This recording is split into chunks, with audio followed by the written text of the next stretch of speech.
le tir. Youbaldi. Non, non, le ballon perdu. Et derrière la contre-attaque, a joué pour Linus Persson. Pas de faute.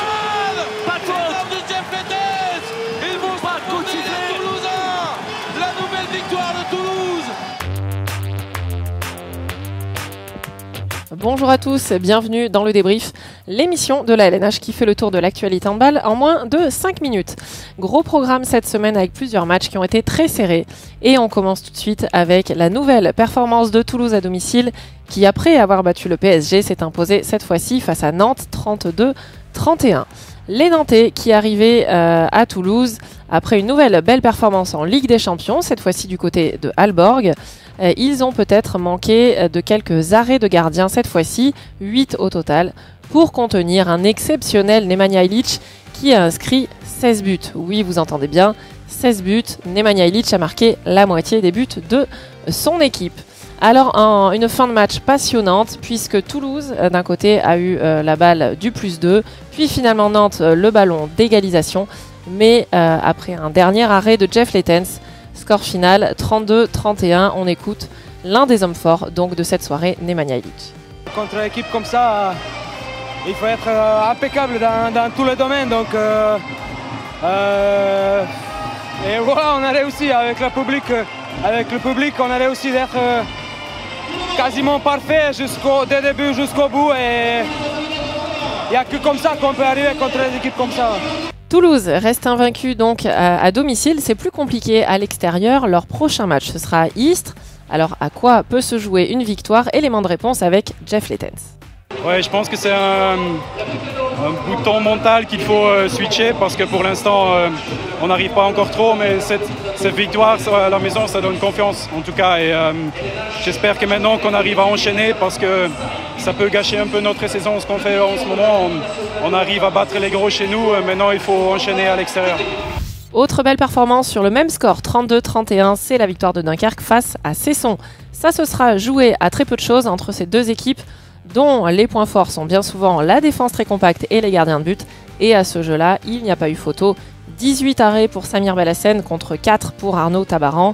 C'est bien le capitaine nordiste qui permet aux siens de s'imposer et de poursuivre une bien belle série de 4 matchs sans défaite.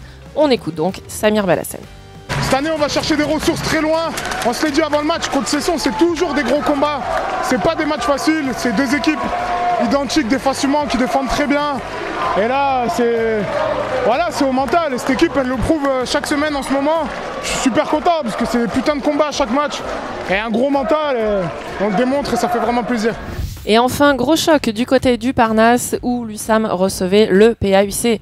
Une équipe aixoise qui est restée sur 3 défaites consécutives, ce n'est pas rien, et qui a su cette fois-ci contenir les assauts de Julien Robichon et de ses coéquipiers en faisant la différence notamment en début de deuxième période et en terminant le travail avec un ultime arrêt de Wesley Pardin dans la dernière minute. Score final 31-33. On écoute Gabriel Loche au micro de beIN Sport. Ouais, c'est toujours compliqué parce qu'on sait que sur ce genre de match-là, ça va se jouer à la fin. Il y a quelques arrêts de gardien et bon, on le sait, ça se joue à rien à la fin. Et aujourd'hui, ça nous sourit, mais c'est aussi le travail qui paye et c'est une belle victoire collective et il faut continuer dans cette lancée. Les autres résultats, ce sont donc les victoires assez maîtrisées de la part de Limoges, de Istres à Célestat et de Chambéry qui recevait Ivry. Score final 35-31 et évidemment les victoires dimanche des deux équipes en tête du classement, Montpellier et Paris respectivement face à Créteil et Saint-Raphaël.